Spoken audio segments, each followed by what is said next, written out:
There is a kind of peace that can only be found after everything you believed to be certain falls apart. It doesn't come with joy, or revelation, or even clarity. It arrives quietly, in the stillness that follows confusion, the kind that forces you to sit with what you cannot explain. And it is here, Jung believed, that real wisdom begins. We spend so much of our lives trying to understand ourselves, others, the events that shape us. We analyze our pain, justify our choices, build stories that make the world feel coherent and predictable. But underneath all that knowing is a restlessness, a fear of not knowing. Because to not know means to lose control, to surrender to something larger than the mind. Carl Jung once wrote that, "The more the critical reason dominates, the more impoverished life becomes." He wasn't condemning reason, he was warning us about the danger of replacing mystery with certainty.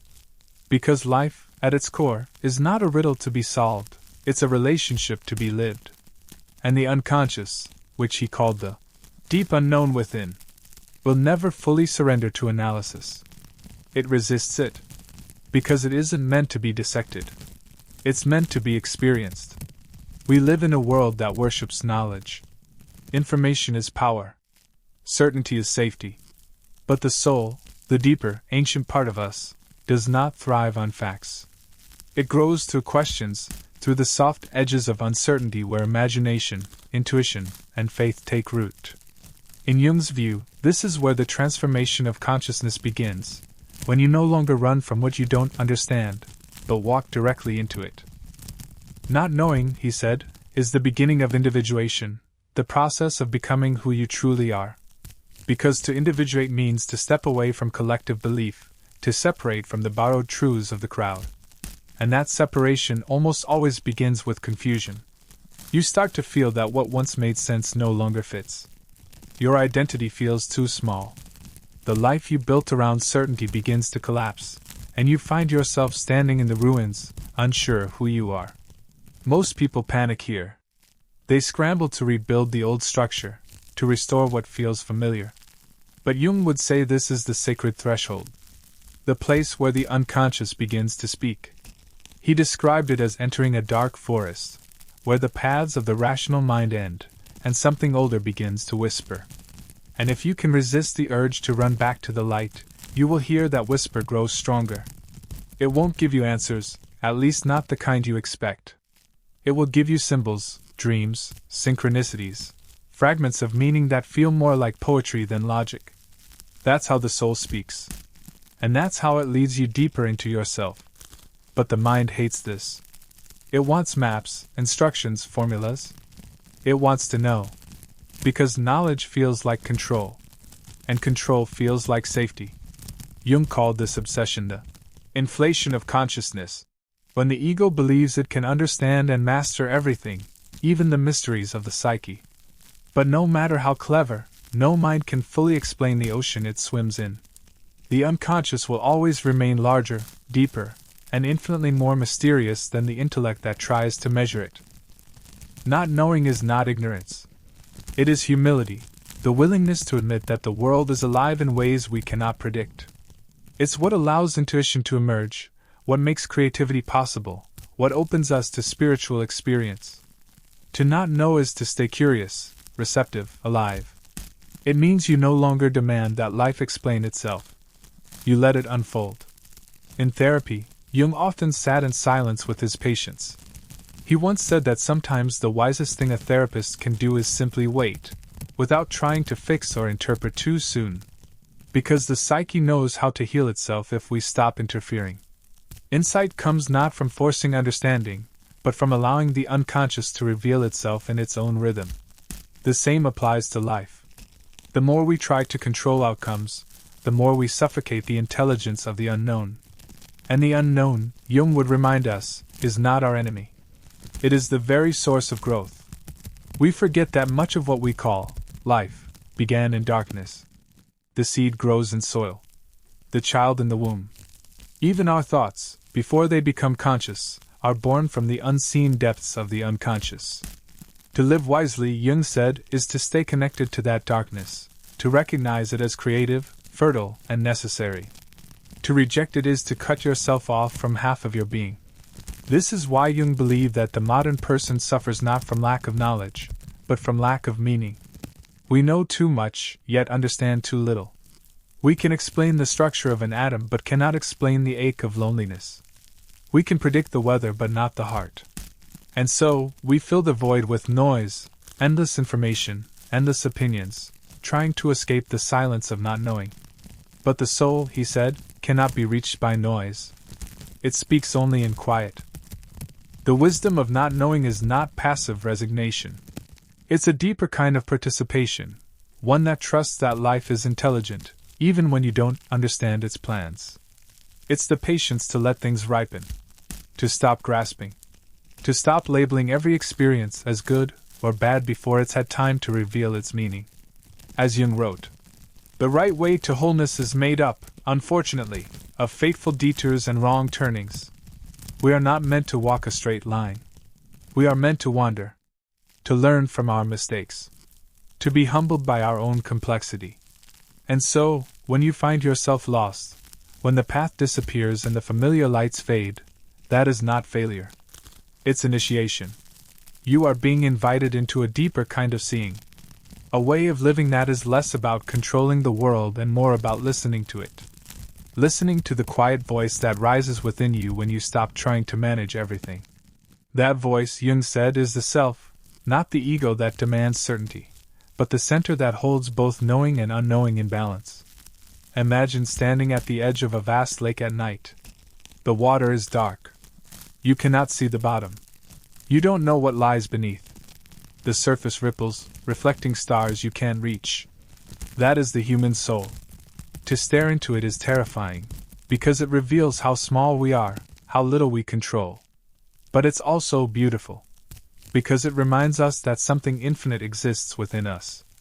Something ancient, wise, and whole, even when we can't name it. Jung often spoke about the danger of reducing life to systems, whether scientific, religious, or philosophical. He didn't reject those systems. He simply warned that they become prisons when we cling to them too tightly. The moment we say, "This is how the world works," the mystery dies a little. The psyche, he believed, thrives in paradox, in the tension between opposites. Knowing and not knowing. Light and shadow. Faith and doubt. The truth is never at the extreme. It lives in the space between. To embrace not knowing is to allow those opposites to coexist. It's to stop demanding that everything fit into one narrative. You stop saying, "This is right, that is wrong," and begin to ask, "What is this moment trying to teach me?" That shift, from judgment to curiosity, is the beginning of wisdom. In the later years of his life, Jung said he no longer believed in theories, only in stories. Because stories, unlike systems, have room for the unknown. They breathe. They grow. They allow contradictions to exist without resolution. He understood that truth cannot be owned, it can only be encountered. And every encounter changes you. Perhaps that's why so many of Jung's writings feel less like psychology and more like poetry. They are maps that lead you not outward, but inward, toward the mystery of your own becoming. He didn't want followers. He wanted people to think symbolically, to interpret life the way one interprets a dream, with openness, wonder, and humility. He wanted us to remember that the unconscious is not an enemy to be conquered but a companion to be understood. And that every period of not knowing is an invitation to grow closer to that companion. So, the next time you find yourself lost, in love, in purpose, in direction, resist the urge to label it as failure. Pause. Listen. Ask yourself, what if this confusion is not the end of the story, but the beginning of understanding? What if the unknown is not an obstacle, but a teacher? Jung would tell you that the psyche is not punishing you. It's preparing you. It's pulling you back into balance, away from arrogance, back toward humility. It's asking you to stop demanding answers and start living the questions. Because one day, you'll look back and realize that what you called not knowing was not emptiness, it was grace. The space where life was quietly rearranging itself so that you could meet it more truthfully. So that you could stop performing certainty and start embodying presence.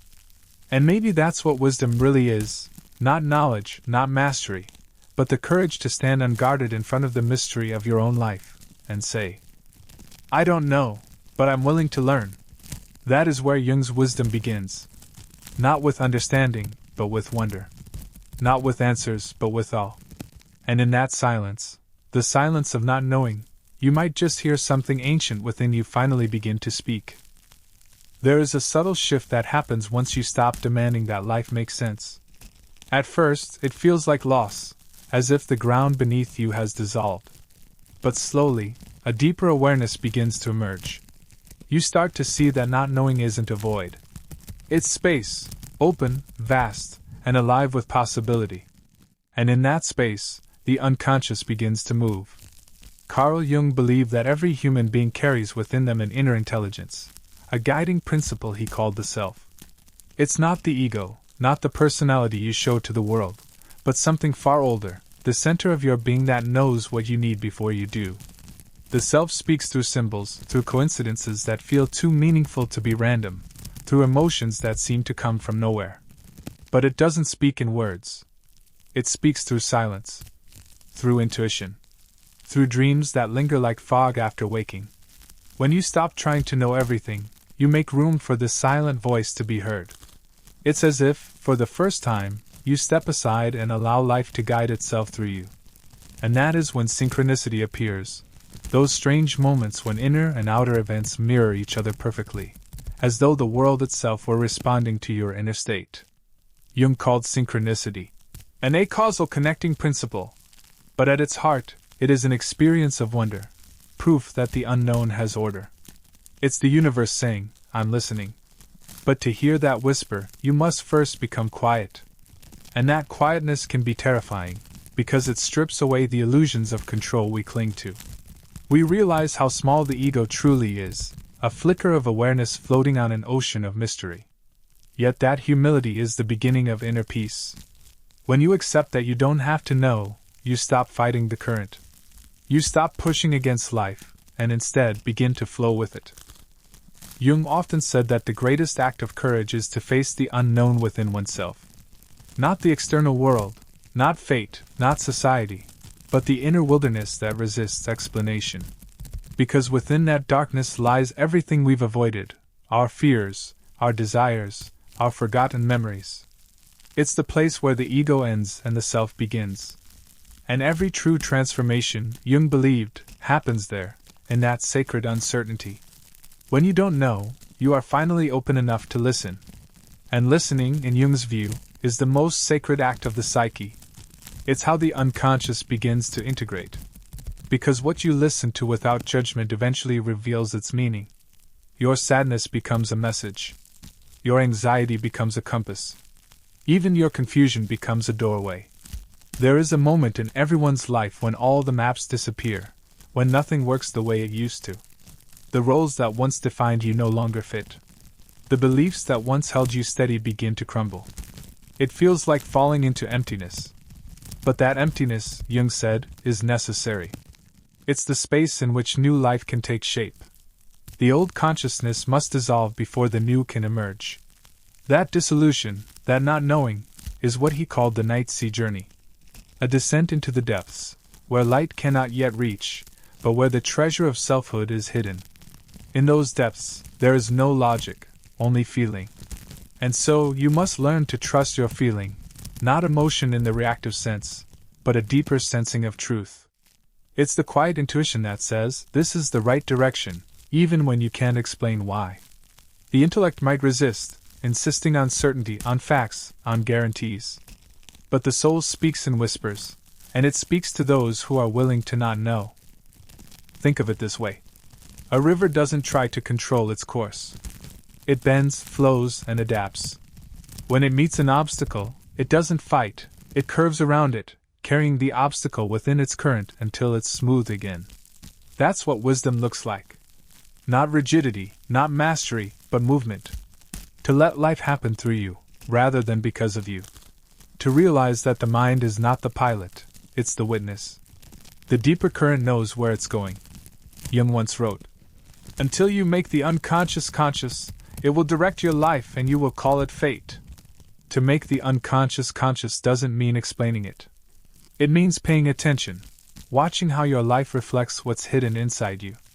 When you stop trying to control everything, you begin to notice the patterns that were always there. You see how your relationships mirror your inner wounds, how your choices repeat your childhood myths, and how life keeps presenting the same lessons until you're ready to see them. Not knowing then becomes a kind of seeing, one that happens not through intellect, but through presence. To live in the wisdom of not knowing is to live symbolically. It means treating every experience, even pain, as meaningful. You stop asking, "Why is this happening to me?"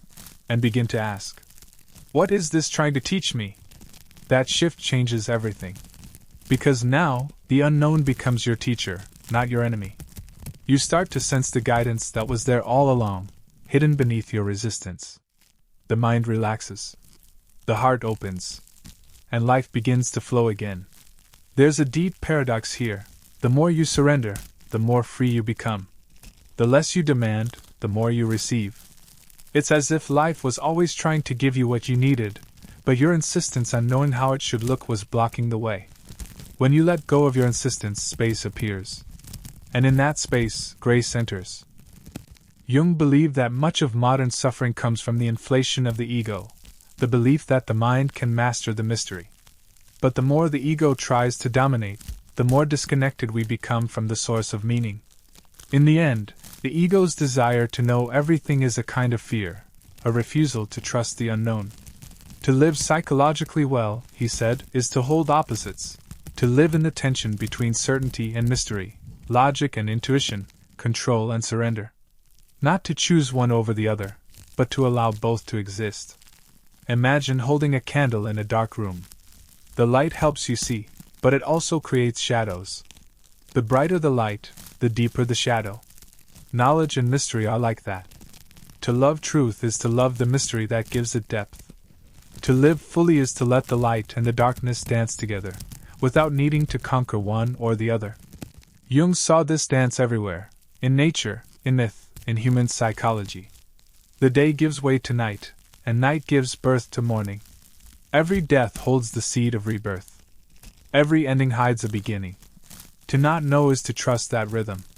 To understand that meaning will reveal itself when the time is right. Until then, your task is not to force clarity, but to stay awake. To stay present to the mystery as it unfolds. Sometimes, the most courageous thing you can do is to admit, "I don't know what comes next." That admission softens the walls of the ego. It opens a door.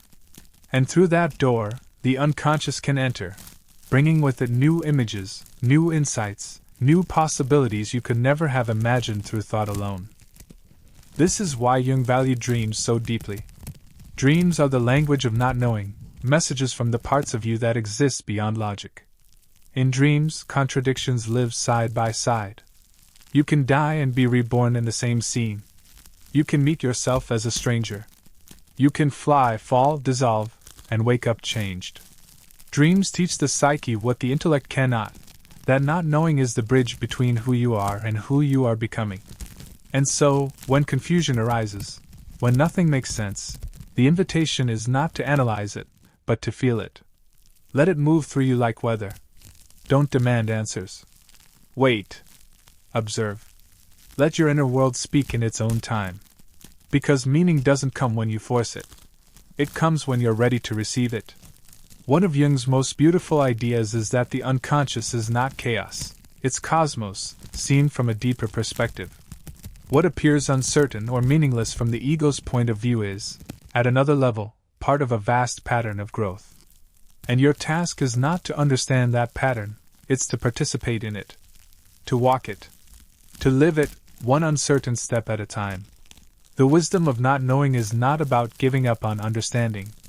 It's about realizing that understanding is an unfolding, not a possession. Every insight you gain will one day dissolve, and a new mystery will take its place. This is the eternal rhythm of consciousness expanding, the eternal dialogue between light and dark, knowing and not knowing. To live in that dialogue is to live spiritually awake. Jung said that the greatest truths are paradoxical. You lose yourself to find yourself. You fall to rise. You surrender to be free. And you must not know in order to truly understand. So if you find yourself in that space, where the answers have fallen silent, and life no longer follows the old patterns, take heart. You are not lost. You are being initiated. You are being invited into the wisdom that lives beyond knowledge. The wisdom of not knowing, the quiet knowing that life is wiser than your plans, and that the self within you already knows the way home. There is a certain point in life when the mind begins to tire of its own questions. Not because it has found all the answers, but because it realizes that answers were never the goal. Jung believed that much of our suffering comes from our obsession with knowing, with naming, defining, and controlling the mystery of life. We demand reasons for everything: why someone left, why a dream ended, why the world feels heavy one morning and light the next. But the psyche doesn't operate on the logic of why. It lives in symbols, in images, in the language of silence. And silence doesn't explain, it reveals. There is a great difference between those two things. Explanation gives comfort, but revelation gives truth. One satisfies the mind, the other transforms the soul. When you stop forcing understanding, you allow life to whisper its meaning through experience, not through theory. You begin to see that wisdom doesn't arrive in clear sentences.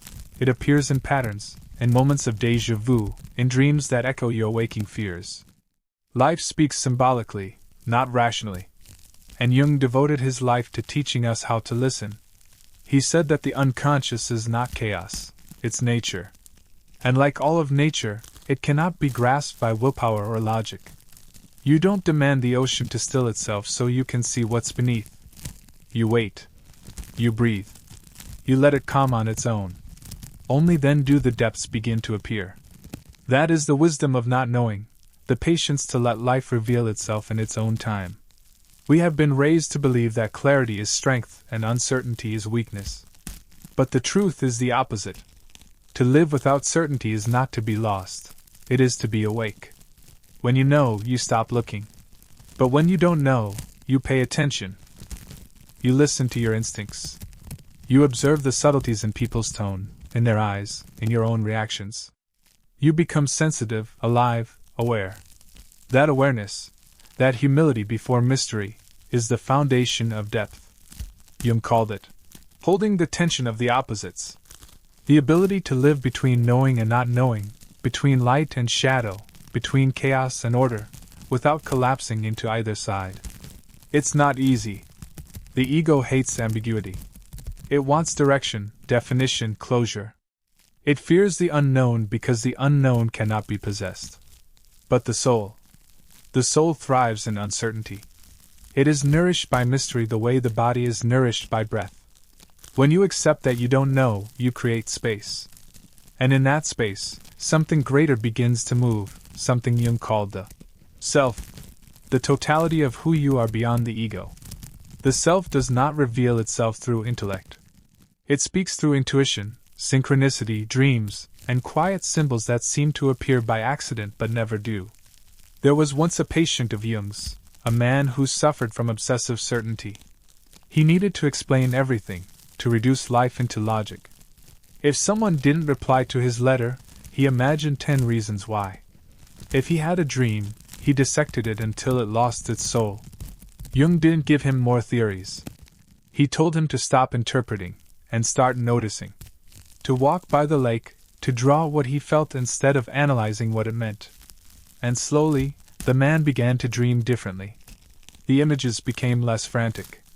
A woman appeared in his dreams, not one of passion, but of calm. She said only one thing. Wait. Weeks later, his anxiety began to dissolve. He hadn't solved his problems, but he had met them. He had let them exist. And in doing so, they began to transform. That's what Jung meant when he said that the right way to wholeness is made up of fateful detours and wrong turnings. Wisdom isn't a straight line. It's the slow spiral of misunderstanding, surrender, and quiet realization. You only see its shape when you stop forcing it to make sense. Sometimes, the most spiritual act is to say, I don't know. To stand before your life and admit, I don't know where I'm going. I don't know what this means. I don't know what comes next. And yet, you keep walking. Not out of ignorance, but out of trust. Because somewhere deeper than your mind, your soul does know. It always has. The wisdom of not knowing is really the wisdom of trusting the unconscious. It's the art of stepping aside so life can live through you, instead of you constantly trying to live it. When you do that, you stop feeling separate from things. You stop fighting every event as if it were a test. You realize that each moment, whether painful or calm, is part of a larger pattern that your conscious mind cannot yet see. It's like standing too close to a painting. Up close, you see chaos, colors, strokes, fragments. Step back, and you see form, movement, beauty. Life is the same. You cannot see the whole until you stop trying to fix the parts. There's a quiet freedom in that. The freedom to let people be as they are. To let situations unfold as they must. To not demand that every question have an answer right now. When you no longer cling to knowing, you open yourself to wonder. You begin to feel again, deeply, vividly, without agenda. You see meaning not as a thing to be discovered, but as something created moment by moment through your awareness. And that changes everything. The next time you feel lost, remember. Perhaps you are not lost, you are being rewritten. Perhaps what feels like confusion is actually transformation. Perhaps the silence is not absence, but preparation. Jung said, "The experience of the self is always a defeat for the ego." And maybe not knowing, truly not knowing, is the first step in that defeat. The surrender of the mind's arrogance to the heart's patience. The gentle fall from understanding into presence. In that space, wisdom emerges, not as a thought, but as a feeling of alignment, of quiet knowing without words. It is not something you possess. It is something that lives through you. So tonight, as you sit in the soft light of your own questions, remember, you do not need to know everything to be at peace. You do not need to solve the riddle of your life. You need only to live it, to feel it, to listen. Because one day, perhaps years from now, you will look back and realize that the moments of deepest uncertainty were not interruptions to your path. They were the path itself. There comes a moment in life when the mind grows weary of questions, when the constant demand to understand begins to fade. You sit in stillness, and the world seems to wait with you. It is in this quiet, unknowing space that the deepest truths begin to emerge, not as conclusions, but as gentle revelations. Carl Jung believed that the soul speaks in whispers, and those whispers often come only when we stop trying to dominate, stop trying to force clarity, and instead allow ourselves to be carried by the flow of life. To not know is not to be lost. On the contrary, it is to stand at the edge of something vast, a place where ordinary understanding cannot reach, a place where your ego relaxes and the deeper self begins to stir. This self is not a thought, nor a plan, nor a goal. It is a presence that has always existed within you, waiting patiently, quietly, for the moment when you are ready to listen. And listening requires surrender, the willingness to be guided without resistance, to accept that life is not something to control, but something to experience. In the theater of the psyche, the unknown is a stage where everything hidden is revealed. Jung wrote often about the unconscious, the vast inner world beneath conscious awareness. It contains memories, desires, fears, and wisdom that do not conform to logic. To understand it is not to dissect it with reason, but to observe it, to engage with it in dialogue, to pay attention to symbols, dreams, and moments of synchronicity. The unconscious communicates not through facts, but through meaning, a language that cannot be forced, only felt. Life will present events that defy explanation, encounters that seem too timely, emotions that rise without cause. These are the footprints of the unconscious guiding you, showing you the threads that connect your inner world with the outer. When you stop demanding certainty, these threads become visible. You begin to see the patterns that were always there, hidden beneath the surface of daily life. And in recognizing these patterns, you are drawn into a partnership with your own psyche, a dance that blends awareness with mystery, observation with trust. The courage to embrace not knowing is the courage to face your shadow. The shadow is that part of the psyche we deny, repress, or ignore, the fears, impulses, and desires we deem unacceptable. Most people spend their lives trying to control these aspects of themselves, to rationalize or suppress them. Jung taught that true wholeness comes only when we acknowledge the shadow, allow it its place, and learn from it. And learning from it requires humility. It requires admitting that we cannot always predict, cannot always control, and cannot always understand. In that admission, we discover a depth of self that is far richer than certainty could ever offer. To live in the wisdom of not knowing is to walk a path of patient curiosity. You watch life unfold without insisting on mastery. You notice the nuances of human behavior, the subtle lessons in suffering, the quiet wisdom in moments of solitude. Each day, you become more attuned to the rhythms of your inner world and the outer world that mirrors it. The ego, with its hunger for certainty, may resist. But the deeper self remains calm, a steady current beneath the waves of doubt, whispering that all is unfolding as it should.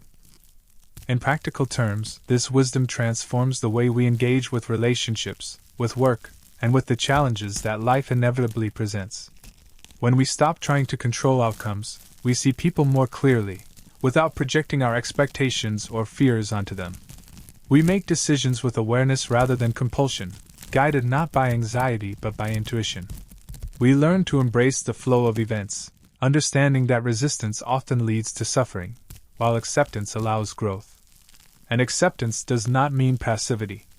It means engagement that is informed by presence rather than obsession, by observation rather than force. The process of not knowing also deepens our capacity for compassion. When we accept that we cannot fully understand others, we soften our judgments. We realize that everyone is navigating their own mysteries, struggling with unseen forces and hidden pain. Our own uncertainties become a mirror, reflecting the shared human condition. We begin to approach others with gentleness, patience, and empathy, recognizing that the same forces of the unconscious shape all lives. In this recognition, our hearts expand, and our relationships transform. Jung emphasized that the psyche seeks integration. It wants to bring light and shadow, consciousness and unconsciousness, together in harmony. But integration is not achieved through intellect alone. It is achieved through experience, through feeling, through the willingness to inhabit uncertainty without fear. Every challenge, every unanswered question, every moment of disorientation is an invitation to deepen your relationship with yourself. These are not obstacles but teachers, showing you where your ego resists, where your beliefs limit you, and where your true depth lies. Dreams remain one of the most powerful tools in this process. In dreams, the mind releases the insistence on control, and the unconscious speaks freely. Jung encouraged patients to record their dreams, to engage with the imagery without immediately seeking to explain it. The symbols in dreams, animals, water, journeys, strangers, are not puzzles to be solved, but messages to be experienced. They invite reflection, prompting us to see connections between our inner life and outer circumstances, often revealing truths that conscious thinking cannot reach. By dwelling in the unknown of our dreams, we practice the art of not knowing while opening ourselves to insight. Synchronicity is another aspect of this wisdom. These meaningful coincidences, the moments when inner and outer worlds align in ways that feel inexplicable, remind us that life is coherent beyond the confines of logic. They are subtle affirmations that our journey is guided, that even in uncertainty, patterns exist, and that the universe communicates in ways that transcend understanding. The key is not to chase or manufacture these moments, but to be present enough to notice them, to allow them to resonate within the heart.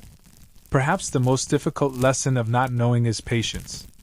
In a world that values speed, certainty, and immediate results, waiting can feel like weakness.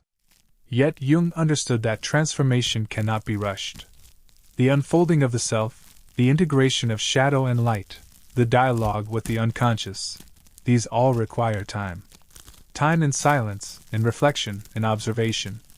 To embrace not knowing is to embrace time itself, allowing it to shape the psyche without interference, trusting that what is meant to emerge will do so when the inner and outer conditions align. This practice transforms not only the inner world but the perception of life itself. Events that once triggered frustration or fear now become mirrors, reflecting areas where acceptance and surrender are needed. Challenges are no longer enemies to be conquered but teachers to be understood. Relationships, once sites of conflict, become spaces for reflection and growth. Even suffering is reframed, not as punishment, but as the raw material of consciousness. By dwelling in uncertainty, we allow ourselves to see beyond surface appearances, to perceive the deeper architecture of experience.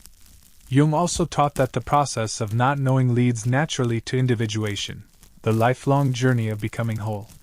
Individuation is the harmonization of all aspects of the psyche, the conscious and unconscious, the persona and the shadow, the masculine and feminine energies within. But this process cannot be hurried or forced. It unfolds in its own rhythm, often guided by dreams, symbols, coincidences, and subtle inner shifts. By letting go of the need to understand everything, we allow individuation to proceed naturally, in its own mysterious timing. At the deepest level, the wisdom of not knowing is a spiritual practice. It is a cultivation of humility, patience, and presence. It is a recognition that the ego, though necessary, is not the center of reality. It is an acknowledgement that life is alive, dynamic, and greater than any single mind or plan. And within that acknowledgement lies freedom. Freedom from anxiety, from compulsion, from the relentless need to make life fit into a mold of understanding. Freedom to be present, to observe, to feel, to respond with clarity and depth. As you move through your days, you can practice this wisdom in simple ways. Notice the impulse to explain or control. Pause. Breathe. Ask yourself, do I really know, or am I assuming? Observe what arises without judgment. Listen to your dreams. Pay attention to coincidences. Allow yourself to dwell in silence, and notice how presence itself begins to carry meaning. The more you cultivate this openness, the more attuned you become to the unconscious, to the rhythms of life, and to the guidance of your own deeper self. Ultimately, the wisdom of not knowing is not a technique or a method. It is a way of being. It is a subtle, continuous surrender to life, a quiet trust in the processes that exceed comprehension, and a patient attention to the unfolding of your own psyche. It asks for courage, the courage to release control, the courage to face uncertainty, the courage to dwell in mystery. And yet, it also offers the deepest reward, a life lived with authenticity, awareness, and harmony with the deeper currents of existence. In the quiet of this practice, you come to see that the unknown is not an enemy. It is a companion. It is a teacher. It is the source of your growth, creativity, and transformation. Each unanswered question, each moment of disorientation, each encounter with chaos is part of a tapestry that your mind cannot yet fully perceive. And in surrendering to it, you find yourself more fully, more deeply, more truly alive. So tonight, in whatever quiet space you inhabit, consider this: not knowing is not failure. It is the threshold of wisdom. It is the beginning of presence. It is the doorway to your own self. You do not need all the answers. You do not need control. You need only to walk gently, observe attentively, feel deeply, and trust that the currents of life and psyche will carry you exactly where you need to be. And when you embrace this truth, you will discover that the deepest peace does not come from certainty, but from trust. Trust in life, trust in the self, and trust in the unfolding mystery that you are both witness to and participant in.